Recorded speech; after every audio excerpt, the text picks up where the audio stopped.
अस्सलाम वालेकुम 10th class. आज का टॉपिक है हमारा ह्यूमन नर्वस सिस्टम।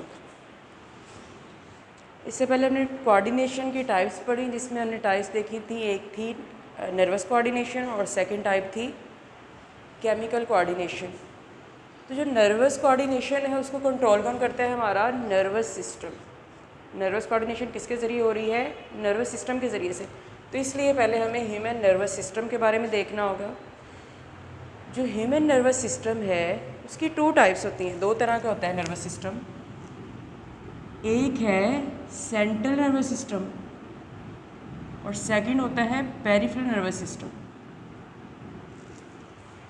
अगर हम ह्यूमन नर्वस सिस्टम देखें तो उसमें आगे ये फर्दर दो हिस्सों में डिवाइड हुआ है, एक सेंट्रल नर्वस सिस्टम और दूसरा है पेरिफेरल नर्वस सिस्टम। अब सेंट्रल नर्वस सिस्टम में हमारे पास क्या क्या आ जाता है? Brain and spinal cord. Brain और स्पाइनल कॉर्ड हमारा सेंट्रल नर्वस सिस्टम है, जबकि यहाँ से निकलने वाले जितनी भी न्यूरॉन्स हैं या नर्व सेल्स हैं जो बॉडी से मैसेजेस को लेकर आ रहे हैं इनके पास, या इन दोनों से मैसेजेस को बॉडी के बाकी पार्ट्स के पास लेकर जाते हैं, तो वो सारा सिस्टम मिलकर बनाते हैं पेरिफेरल। तो पेरिफेरल नर्वस सिस्टम किससे मिलकर बना हुआ है? न्यूरॉन्स या नर्व सेल्स। न्यूरॉन और नर्व सेल। तो एक्चुअली ये न्यूरॉन और नर्व सेल्स ही हैं जो मैसेजेस लेकर जा रही हैं ब्रेन या स्पाइनल कॉर्ड तक। तो हमारा पूरा नर्वस सिस्टम बना किससे है? इन्हीं नर्व सेल या न्यूरॉन से। तो सेंट्रल में हमारे मेन आ जाते हैं जो कंट्रोल कर रहे हैं, एक ब्रेन और स्पाइनल कॉर्ड, और वहाँ से जितनी भी न्यूरॉन्स अराइज होती हैं, वहाँ से जाती हैं, लेकर आ रही हैं मैसेजेस, वो सारी जो मिलती हैं वो एक सिस्टम बनाती हैं, पेरिफेरल नर्वस सिस्टम। तो बेसिकली ये दोनों सिस्टम किससे मिलकर बने हुए हैं? न्यूरॉन से। पहले हम न्यूरॉन या नर्व सेल के बारे में पढ़ेंगे। न्यूरॉन या नर्व सेल क्या है? नर्वस सिस्टम का फंक्शनल यूनिट है। ये जो नर्व सेल है ये क्या है? फंक्शनल यूनिट ऑफ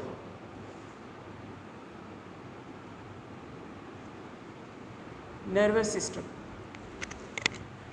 तो हमारे नर्वस सिस्टम का फंक्शनल यूनिट, उसकी बुनियादी इकाई कौन है? नर्व सेल या न्यूरॉन। कितनी नर्व सेल या न्यूरॉन्स होती हैं हमारी बॉडी में? Billions of nerve cells. अगर हम इसकी डेफिनेशन देखो तो ये क्या है? नर्व सेल या न्यूरॉन का काम क्या होता है? ये मैसेजेस को रिसेप्टर से लेती हैं और कोऑर्डिनेटर तक पहुंचाती हैं, और फिर कोऑर्डिनेटर से इस तरह से different neurons, different type of neurons messages को इफेक्टर तक पहुंचाती हैं। तो ये करती क्या है? रिसेप्टर से मैसेज को पहुंचाती हैं कोऑर्डिनेटर,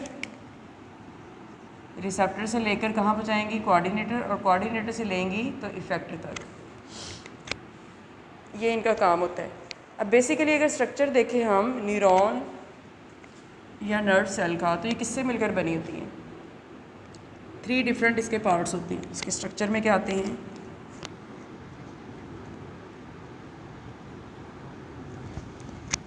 तीन इसके बेसिक स्ट्रक्चर में 3 पार्ट्स हैं। एक होती है सेल बॉडी। इस सेल बॉडी से डिफरेंट स्ट्रक्चर्स अराइज होते हैं जिन्हें हम कहते हैं डेंड्राइट्स एंड एक्सॉन। अगर हम डायग्रामेटिकली देखें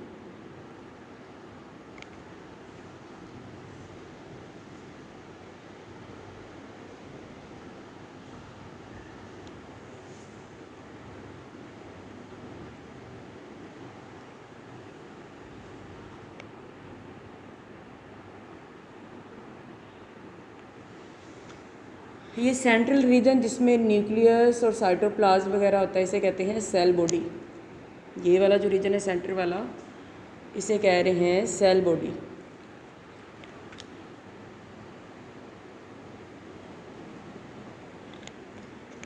सेल बॉडी के इस तरह साइड से निकलती हैं कुछ साख्तें, कुछ स्ट्रक्चर्स जिन्हें कहते हैं डेंड्राइट्स, और एक लॉन्ग प्रोजेक्शन है जिसे कहेंगे एक्सॉन। ये क्या है? डेंड्राइट्स, और ये जो लॉन्ग प्रोजेक्शन है इसे कहते हैं एक्सॉन। ये बेसिक सा स्ट्रक्चर है। सेल बॉडी है सेंटर में, फिर उस सेल बॉडी से मुख्तलिफ स्ट्रक्चर्स अराइज हो रहे हैं। ये हैं डेंड्राइट्स, ये जो छोटी छोटी सी स्ट्रक्चर्स हैं, और एक लॉन्ग प्रोजेक्शन है जिसे कहते हैं एक्सॉन। डेंड्राइट का काम क्या होता है? मैसेज को सेल बॉडी की तरफ लेकर आना। ये मैसेज लेकर आ रहा है इसकी तरफ, जबकि एक्सॉन क्या करती है? सेल बॉडी से मैसेज को दूर लेकर जाती है, यानी दूसरी न्यूरॉन के पास लेकर जाती है। तो डेंड्राइट्स मैसेजेस को लेकर आती हैं इसके पास, जबकि एक्सॉन इससे दूर लेकर जाते हैं। उसके बाद थोड़ा सा इसका स्ट्रक्चर जो है वो हम और देखते हैं। जो नर्व सेल या न्यूरॉन है ये अकेले नहीं होते, इनके साथ कुछ सपोर्टिंग सेल्स भी होते हैं जिन्हें कहते हैं न्यूरोग्लियल सेल्स। तो न्यूरॉन उन सपोर्टिंग सेल्स के साथ मिलकर काम कर रही होती हैं। तो हमने बेसिक स्ट्रक्चर देख लिया। इसके अलावा कुछ स्पेशल यहाँ पर सेल्स होते हैं जिन्हें कहते हैं श्वान सेल्स, जैसे ये सेल्स हैं।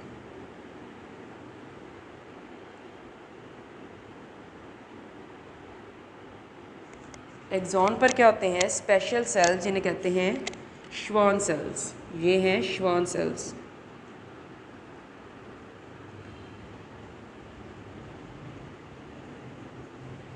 श्वान सेल्स क्या करते हैं? एक फैटी लेयर क्रिएट करते हैं। कुछ श्वान सेल्स इस तरह से फैटी लेयर्स क्रिएट करते हैं। बुक में येलो कलर में शो की होगी।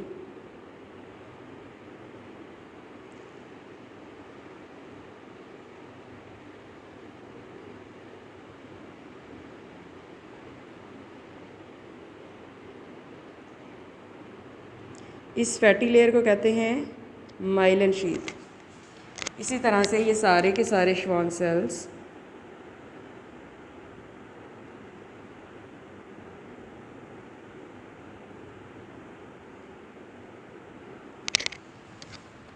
फैटी लेयर्स क्रिएट करेंगे। ये फैटी लेयर क्या कहला रही है? Myelin sheath.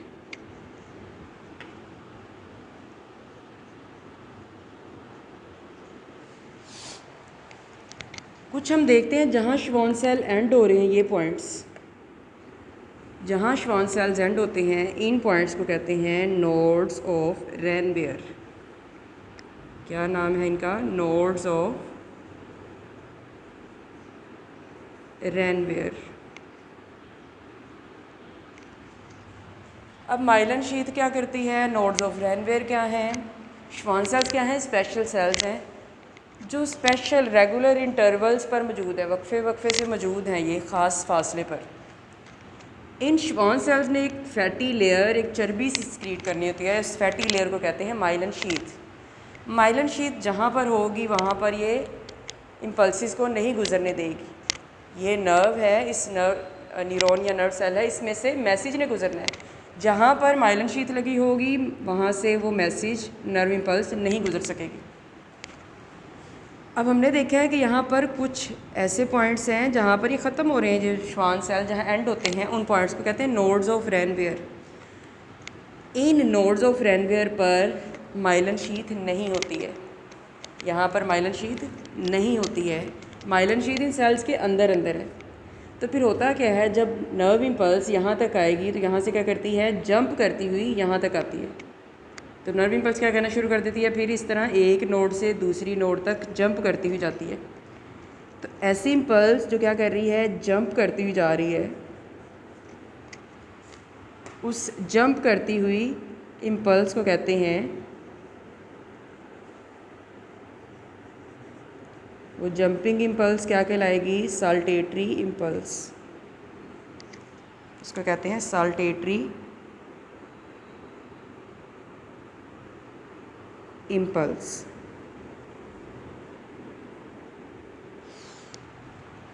साल्टेटरी इम्पल्स से क्या होगा? फ़ायदा होगा कि नुकसान होगा? ये फ़ायदा होगा कि मैसेज जंप करने की वजह से जल्दी एक जगह से दूसरी जगह पहुंच जाता है, ये इसका फ़ायदा होता है। उसके बाद हम आते हैं टाइप्स ऑफ न्यूरॉन्स। ये जो नर्व सेल या न्यूरॉन्स हैं, इनकी बेसिक टाइप्स कितनी हैं? 3 तरह के होते हैं। एक तो ये बनाई हुई है, इसे मॉडल न्यूरॉन भी कहते हैं या मोटर न्यूरॉन भी कहते हैं। ये कौन सी वाली है? 3 टाइप्स कौन कौन सी होती हैं इनके पहले नेम देख लें। एक होती हैं सेंसरी न्यूरॉन्स,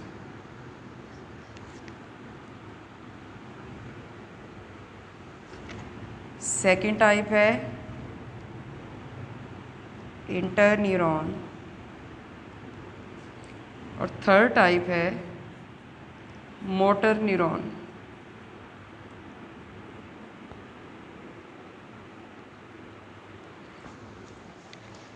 अब ये क्या करती हैं, जो सेंसरी है वो मैसेज को कहाँ से कहाँ पहुँचाएगी, रिसेप्टर से कोऑर्डिनेटर।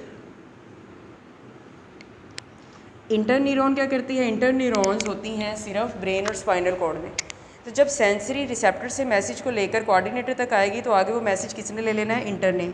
तो इंटर न्यूरॉन्स कहाँ पर होती हैं, सिर्फ ब्रेन और स्पाइनल कॉर्ड यानी कोऑर्डिनेटर में। ये क्या करती हैं, सेंसरी से मैसेज लेती हैं और इस तक पहुँचाती हैं, यानी इन दोनों के दरमियान लिंक का काम कर रही हैं। तो ये कोऑर्डिनेटर में ही होती हैं, जस्ट मैसेज को पीछे से लेती हैं सेंसरी से और आगे मोटर न्यूरॉन को देना है इन्होंने इंटरप्रेट करके कि मैसेज किस तरह का किसको देना है।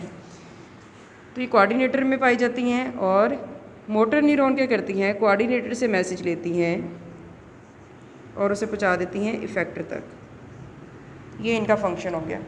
अब स्ट्रक्चर के लिहाज से अगर हम देखें तो ये हमने एक न्यूरॉन ड्रॉ की हुई है जिसको कहते हैं मोटर न्यूरॉन या मॉडल न्यूरॉन। मॉडल न्यूरॉन क्यों कहते हैं, एज अ मॉडल हम यही वाली न्यूरॉन अक्सर बनाते हैं तो इसलिए इसको मॉडल न्यूरॉन भी कहते हैं या मोटर न्यूरॉन भी कहते हैं, मोटर या मॉडल न्यूरॉन। जो बाकी की दो टाइप्स रह गई हैं वो कौन कौन सी हैं, सेंसरी एंड इंटर न्यूरॉन।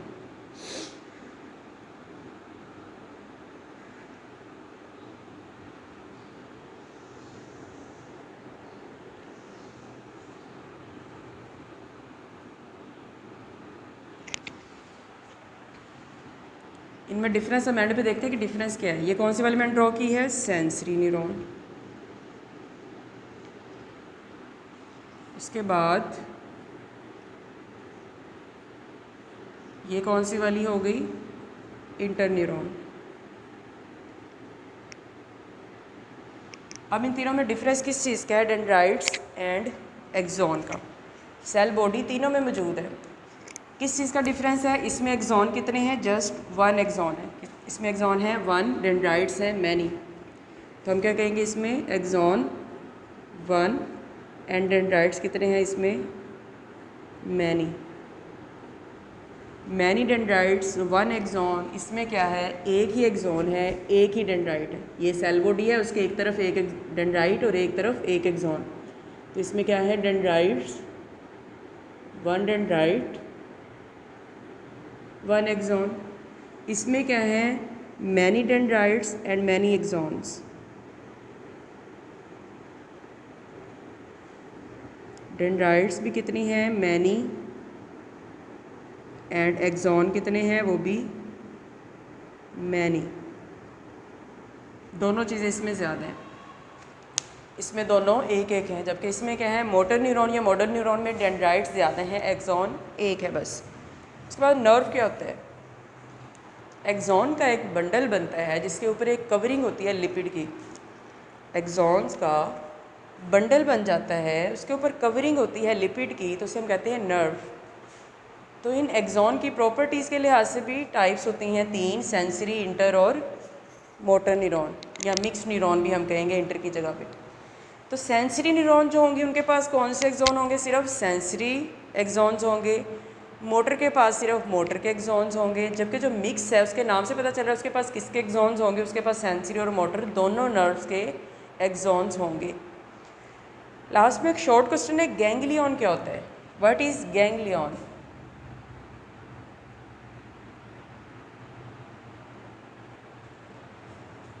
हमने ये स्ट्रक्चर पढ़ा है, cell body, axon, dendrites. For example ये कुछ न्यूरॉन्स हैं और उनकी सेल बॉडीज़ हम ये शो कर रहे हैं। ये किसी एक न्यूरॉन की सेल बॉडी हो गई, इसी तरह ये किसी दूसरी न्यूरॉन की सेल बॉडी हो गई।